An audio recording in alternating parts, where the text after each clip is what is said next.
This channel does not promote any violent, harmful, or illegal activities. All content provided by this channel is meant for an educational purpose only.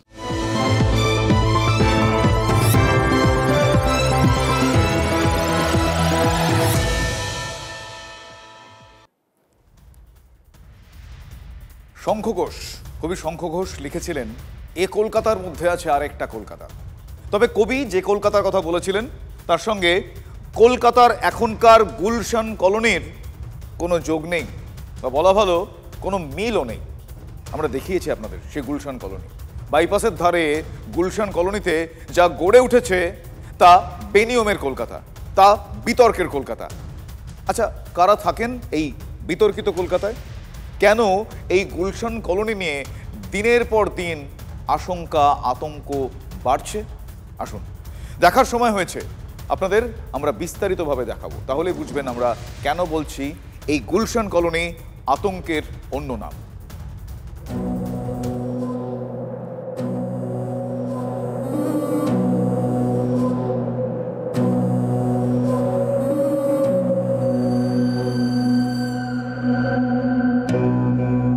গিজগিজ করছে বাড়ি, লাফ দিয়ে এক ছাদ থেকে আরেক ছাদেও পৌঁছে যাওয়া যাবে। দুটো বাড়ির মধ্যে কার্যত কোনো ফারাক নেই। জনঘনত্বে অনেক জায়গাকে চ্যালেঞ্জের মুখে ফেলতে পারে কলকাতার গুলশান কলোনি, কিন্তু চমকে দেওয়া তথ্যটা অন্য জায়গায়।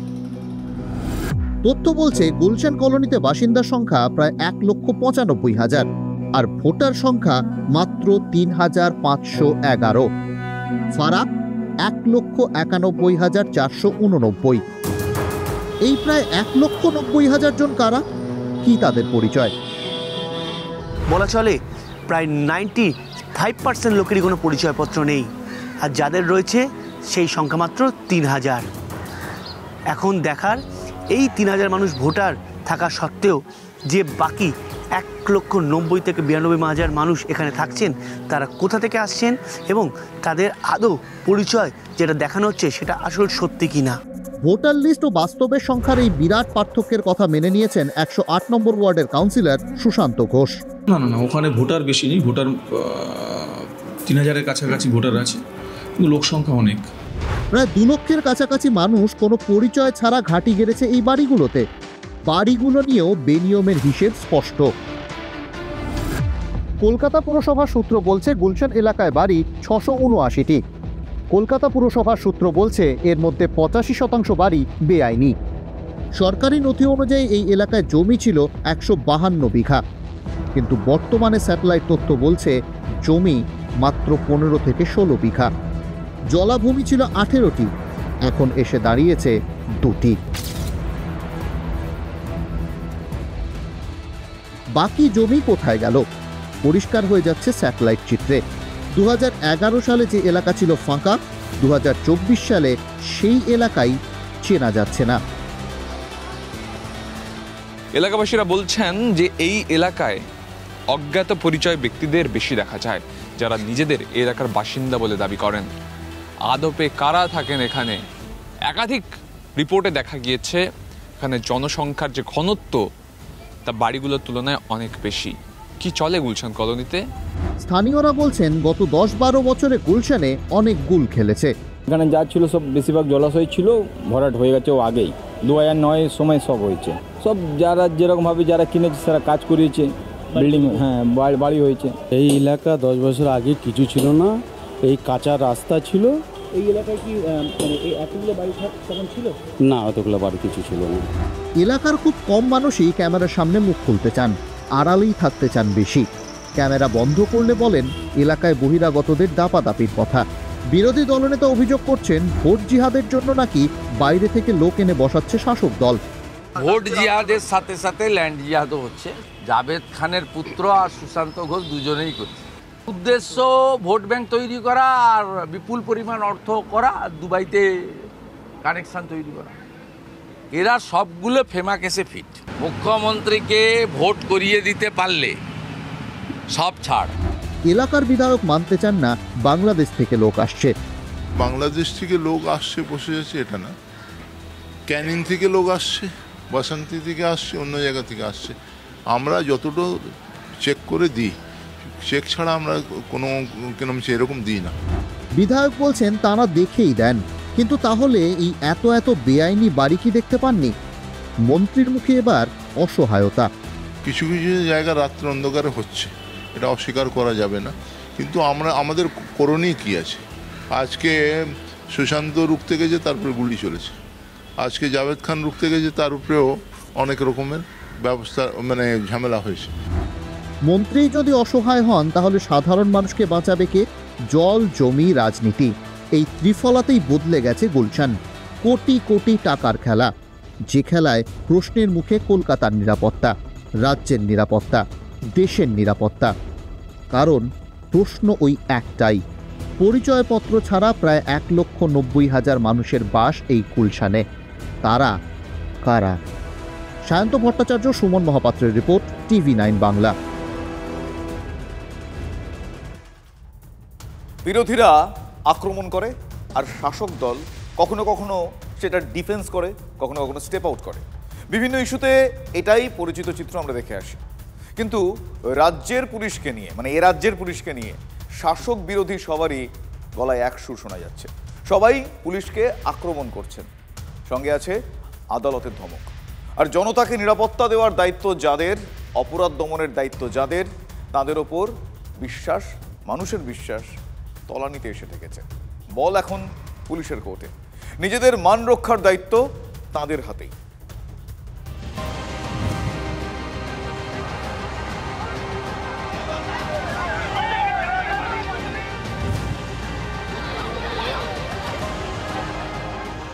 গত কয়েক বছরে রাজ্যে এমন ছবি অনেকবারই দেখা গিয়েছে। আরজিকর কাণ্ড হোক বা সদ্য ঘটে যাওয়া কসবার ঘটনা, শাসক বিরোধী জনতা সবার কাঠগড়ায় পুলিশ। কসবা কাণ্ডের পর রাজ্যের মন্ত্রী থেকে শাসক দলের সাংসদের তীব্র আক্রমণ। হাঁ করে বসে থাকা যাবে না, পুলিশকে বলবো অ্যাক্ট নাও। ইন্টেলিজেন্স কোথায়, নেটওয়ার্ক কোথায়? কিন্তু কি করে কলকাতা শহরে বিহার থেকে 9mm পিস্তল আসছে, এটা তো ভাবা দরকার। পুলিশ কি করে? গত কয়েকদিনে আদালতেও একাধিকবার কড়া তোপের মুখে পড়েছে পুলিশ। নিউটাউনের একটি মামলায় বুধবার হাইকোর্টের বিচারপতি তীর্থঙ্কর ঘোষ বলেছিলেন, এই পুলিশ অফিসারদের থানায় থাকার যোগ্যতা আছে।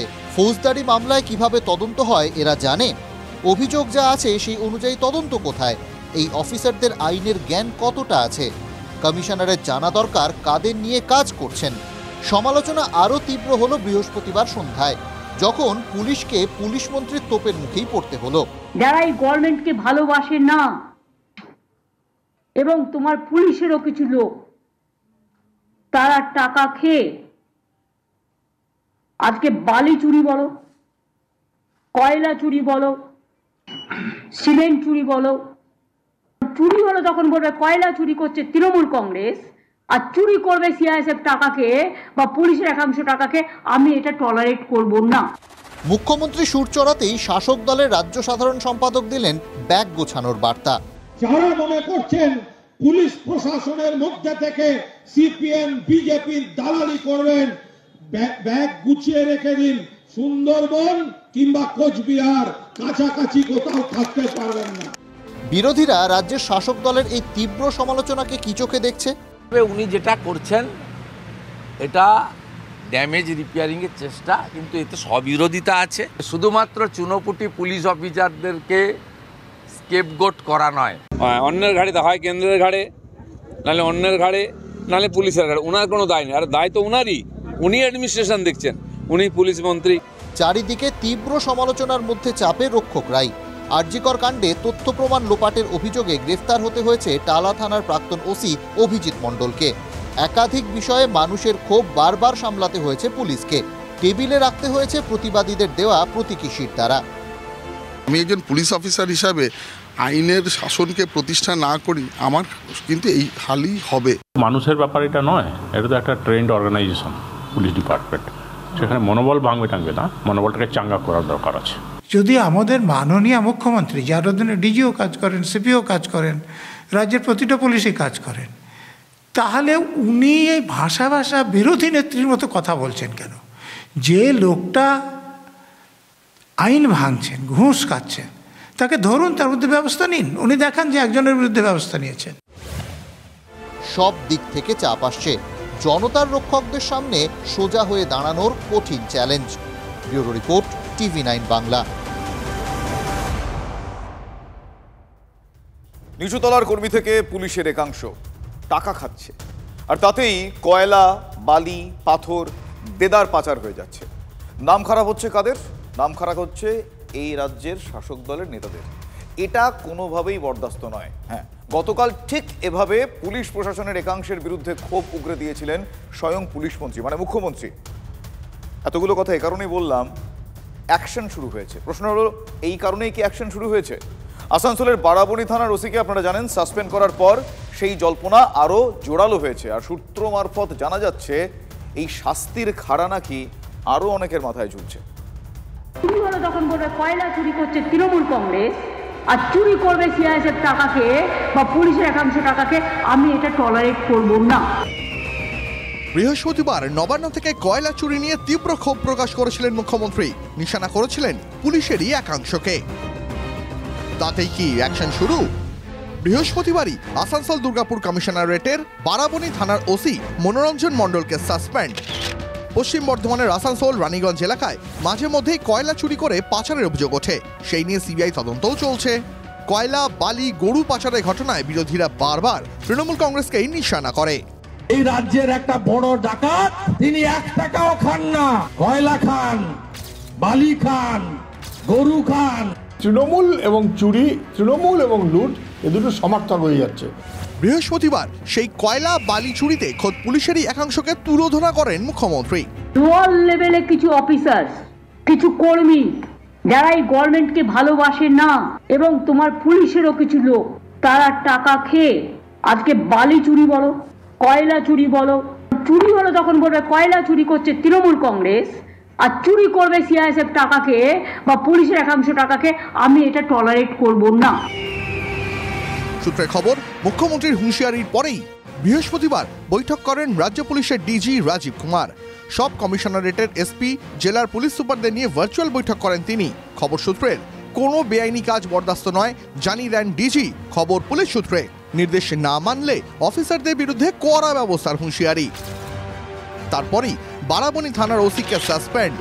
প্রশ্ন হলো, কয়লা বালি পাচারের মদতের অভিযোগেই কি বারাবণী থানার ওসি মনোরঞ্জন মণ্ডলকে সাসপেন্ড? সেই উত্তর অবশ্য আসানসোল দুর্গাপুর পুলিশ কমিশনারেটের তরফে মেলেনি।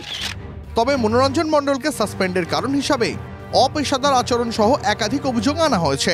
সম্প্রতি বারাবণী থানার ওসির একটি ছবি সোশ্যাল মিডিয়ায় ভাইরাল হয়। থানাতেই বারাবণী তৃণমূল ব্লক সভাপতি অসিত সিং এর জন্মদিন পালনের অভিযোগ ওঠে। সেখানে তৃণমূল নেতাকে কেক খাইয়ে উপহার তুলে দিতে দেখা যায় বারাবণী থানার ওসি মনোরঞ্জন মণ্ডলকে। বারাবণীতে ছোট ছোট মুখ্যমন্ত্রী আছে, শাসক দলের ব্লক প্রেসিডেন্ট, তার জন্মদিন পালন হচ্ছে থানাতে। বারাবণী থানায় আইসি না ওসি মিষ্টি কেক খাচ্ছে।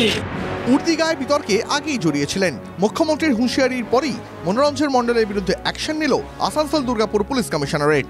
যদি খাপে খাপে মিলে যেত প্রমোশন, যদি খাপে খাপে না মিলে যায় তাহলে ওসি বলির পাঠা, বাকি তৃণমূলের নেতা সব ঠিক, তাদের ঘাড়ে যেন দোষ না পড়ে সেই কারণে কাউকে না কাউকে বলি দিতে হবে।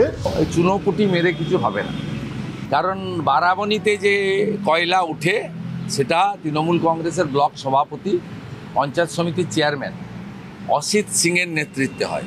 মমতা ব্যানার্জির যদি ক্ষমতা থাকে, অসিত সিংকে দল থেকে সাসপেন্ড করে গ্রেপ্তার করে প্রমাণ করুন যে শুধুমাত্র চুনোপুটি পুলিশ অফিসারদেরকে স্কেপগোট করা নয়। একটা ফোর্স চলে কমান্ডারের ওপর, বা সুপ্রিম কমান্ডার যেভাবে চালাবেন সেইভাবে। এইভাবে যদি করতে চান তো ঠক বাঁচতে গেলে গাঁ উজাড় হয়ে যাবে। সূত্রের খবর, আরও বেশ কিছু থানার অফিসার ইনচার্জের ওপর শাস্তির খাড়া ঝুলছে। তারা কারা? আসানসোল থেকে চন্দ্রশেখর চট্টোপাধ্যায়ের রিপোর্ট, TV9 বাংলা। বালি চুরি, পাথর চুরি, কয়লা চুরি, চুরি নিয়ে কি আসলে ভাবের ঘরেই চুরি? রাজনীতির আকচাকচি চলবে, কিন্তু চুরি মানে যে সমস্ত চুরির কথা বলছি সেই চুরি কি বন্ধ হবে? খোদ মুখ্যমন্ত্রী বলছেন একবার নয় একাধিকবার হুঁশিয়ারি, হুঙ্কার, নির্দেশ দিয়েছেন তিনি। তারপর এক কথা বলতে গেলে যে কে সেই দশা। চুরি হলো তখন বলবে কয়লা চুরি করছে তৃণমূল কংগ্রেস। যদি কোনো রাজনৈতিক দলের লোক খায় তার কলার চেপে ধরো, আইনত জেলে পাঠাও। বালি চুরি, কয়লা চুরি, চুরি নিয়ে জেরবার শাসক থেকে সরকারও। বৃহস্পতিবারও মুখ্যমন্ত্রী কড়া হুঁশিয়ারি দিয়েছিলেন, আগেও দিয়েছিলেন। কাজের কাজ সত্যিই হচ্ছে? যদি হতো বারবার কি প্রশাসনিক প্রধানকে এতবার বলতে হতো? রমরমিয়ে চলছে নদী থেকে বালি পাথর তোলা। TV9 বাংলার ক্যামেরায় ধরা পড়েছে ডুয়ার্সের ছবি। বানারহাট ব্লকের নোনাই, রাঙ্গাতি, আংরাভাষা, কালুয়া নদী থেকে অবাধে চলছে বালি পাচার। ধূপগুড়ির গিলান্ডি, ডুডুয়া, জলঢাকা নদী থেকেও চলছে বালি পাচার। কোথাও রাতের বেলা পেলোডার ব্যবহার করে, আবার কোথাও হাত দিয়েই তোলা হচ্ছে বালি পাথর। বাদ যাচ্ছে না সংরক্ষিত জঙ্গল লাগোয়া নদীও। বালি পাচার, পাথর পাচার কোনোটাই বন্ধ হয়নি। মুখ্যমন্ত্রী নিজে হচ্ছে পুলিশ মন্ত্রী, তিনি পুলিশের বিরুদ্ধে কি ব্যবস্থা গ্রহণ করেছেন? বিষয়টা যেহেতু মুখ্যমন্ত্রী বলেছে, এটা সঠিক তথ্যই হবে। তা আমরাও বলবো যে অবশ্যই এই প্রশাসন অবশ্যই এদের বিরুদ্ধে ব্যবস্থা নেওয়া উচিত। ঝুমি নদীর পার পেলোডার দিয়ে বালি কেটে দিনের আলোয় অবাধে চলছে পাচার। একদিনের বিষয় নয়, সবাই জানে, অথচ নাকি কেউ কিছুই জানে না। এই যে নদী থেকে বালি তুলছেন, কোথায় যাচ্ছেন ভাই বালি? আপনারা তো নিয়ে যাচ্ছেন গাড়িতে করে। খাস জায়গা। কারা কাটছে মাটি? পার্টির লোক। কোন পার্টি?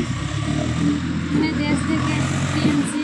যেখানে মাটি চুরি হয়, যেখানে বালি চুরি হয়, যেখানে গরু চুরি হয়, যেখানে কয়লা চুরি হয়, সেখানে তৃণমূলের মদত থাকে। বিভিন্ন জায়গায় তৃণমূলরা অবৈধভাবে তুলে থাকে এবং বিক্রি করে থাকে। আমরা কোনোদিন এই সমস্ত কাজে মদত দিই না। আমাদের সরকারের নেত্রী মুখ্যমন্ত্রী মমতা বন্দ্যোপাধ্যায় এবং আমাদের যে নীতি আদর্শ নিয়ে দলটা করতে বলেন, সেই নীতি আদর্শ নিয়ে আমরা দলটা করি। মুখ্যমন্ত্রী বলবেন কদিন ধরপাকড় হবে, তারপর যে কেসেই। এটাই কি সিস্টেম হয়ে যাচ্ছে? বীরভূমের নলহাটিতে রাজস্ব ফাঁকি দিয়ে পাথর বিক্রির অভিযোগে অভিযান চালিয়েছে প্রশাসন। বন্ধ করা হয়েছে বেশ কয়েকটি পাথরের খাদান। কিন্তু এতেই কি চুরি শেষ হবে? ভাবের ঘরে চুরি হচ্ছে না তো, প্রশ্ন তুলছেন বিরোধীরা। Bureau report, TV9 Bangla. ইগোর লড়াই নাকি পলিটিক্যাল স্ট্র্যাটেজি, এই জল্পনাটা উস্কে দিয়েছিলেন কুণাল ঘোষ। তৃণমূল বনাম তৃণমূলের যে দ্বন্দ্ব, নজর ঘোরানোর কৌশলের কথা বলে জল্পনারও বাড়িয়ে দিয়েছিলেন তৃণমূল কংগ্রেস নেতা কুণাল ঘোষ। 24 ঘন্টাও গেল না, মদন বনাম কল্যাণের যে ডুয়েল, সেই ডুয়েল একটা নয়া টুইস্ট। কিরকম? কল্যাণ বন্দ্যোপাধ্যায়ের দাবি যে ভুল বুঝেছিলেন মদন মিত্র, সমস্যা মিটে গিয়েছে। কোনো নির্দিষ্ট সমস্যা মেটাতেই কি সমস্যা তৈরির চেষ্টা, নাকি গোষ্ঠীদ্বন্দ্বের সমস্যা থেকে নজর ঘোরানোর চেষ্টা? সবই যদি শাসক করে, তাহলে বিরোধীরা কি করবে বলুন তো? এটা আবার তৃণমূলের স্ট্র্যাটেজি নয় তো? আমরাও বলে দিয়েছি, এ একটু ওর বিরুদ্ধে, ও একটু ওর বিরুদ্ধে, আপনারা ওই নিয়ে ব্যস্ত। ভোটের সময় দেখবেন সবাই হাতে হাত মিলিয়ে তৃণমূলের প্রার্থীকে জিতিয়ে আনছে। দ্বিধা দ্বন্দ্ব, মাঝে মধ্যে এর কারণে কাটছে তাল, কাটছে ছন্দ। কিন্তু দ্বিধাদ্বন্দ্বগুলো কি ম্যানমেড, মানে কৌশল? কুণাল ঘোষ বলছেন শাসক নেতাদের আঁকচাকচিগুলো কৌশলও হতে পারে। কৌশল নজর ঘোরাতে কাজে লাগে। কি থেকে নজর ঘোরানোর কৌশল, সেটা কি স্পষ্ট? তৃণাঙ্কুর বনাম কল্যাণ, ফিরহাদ বনাম হুমায়ুন, কেউ নাম করে কেউ নাম না করে সুযোগ পেলেই নিশানা করছেন। বিরোধীদের পরিষদটাও কি শাসকের দখলে? প্রশ্নটা উস্কে দিয়েছিলেন কুণালি। 24 ঘন্টা কাটতে না কাটতেই আন্ডারস্ট্যান্ডিং খানিকটা টের পাওয়া গেল। না, মদন কালকে আমাকে টেলিফোন করেছিল, অনেক কথা বললো। মদনের একটা মিসআন্ডারস্ট্যান্ডিং কোথাও হয়েছিল, তো যাই ও কোথাও সে জানি না, কোথাও একটা মিসআন্ডারস্ট্যান্ডিং হয়েছিল, সেই ভিত্তিতে ও হয়তো কি বলেছে। আমাদের দুজনের মধ্যে ব্যাপার, দুজনে মিটে গেছে। তৃণাঙ্কুরের সভাপতিত্ব নিয়ে প্রশ্ন তুলেছিলেন কল্যাণ। তৃণাঙ্কুরের পাশে দাঁড়িয়ে কল্যাণ বন্দ্যোপাধ্যায়কে কার্যত ধুয়ে দিয়েছিলেন মদন মিত্র। TV9 বাংলায় রাগ ঠাক করেননি এতটুকু। তৃণমূল কি করবে না করবে তার হিসেব কে কল্যাণ ব্যানার্জি খায় না মাথায় দেয়, খায় না মাথায় দেয়। একটা ভাটের মতো বকে উল্টো পাল্টা হাও করে, জীবনে মামলা জিততে পারে না। কল্যাণ জানে না যে তৃণাঙ্কুরের মাথায় কার হাতে ক্ষমতা থাকলে তাকে গিয়ে বল। ফালতু ভাট বকে, আরে তুই কাঞ্চনকে বলবি, ভেবে শুনে বল কাকে বলছিস। কথা ঠিকঠাক বল, কোথা থেকে কোথায় পা হড়কে যাবে, মুশকিল হয়ে যাবে। ঠিক না, দল বিরোধী হয়েছে, ওকে দলের অ্যাকশন নেওয়া উচিত। অ্যাকশনের রিয়াকশনে কল্যাণ কি বললেন? মিসআন্ডারস্ট্যান্ডিং। আন্ডারস্ট্যান্ডিং বাড়াতে সোমবার বৈঠকে বসছে তৃণমূলের ওয়ার্কিং কমিটি। দলনেত্রীর পাশাপাশি থাকছেন সর্বভারতীয় সাধারণ সম্পাদকও। রদবদলের জল্পনা চলছে। 12টি সাংগঠনিক জেলা, 70টি পুরসভায় তৃণমূলের বহু মুখ অদল বদলের জল্পনা চলছে। সাংগঠনিক স্তরে রদবদল কি হবে, কতটা হবে কেউ জানে না, কিন্তু বদলের একটা হাওয়া বইছে। সেই হাওয়াতেই কি কেউ কেউ স্ট্যান্ড বদলের পথে? আমাদের দুজনের মধ্যে ব্যাপার দুজনে মিটে গেছে। Bureau report, TV9 Bangla.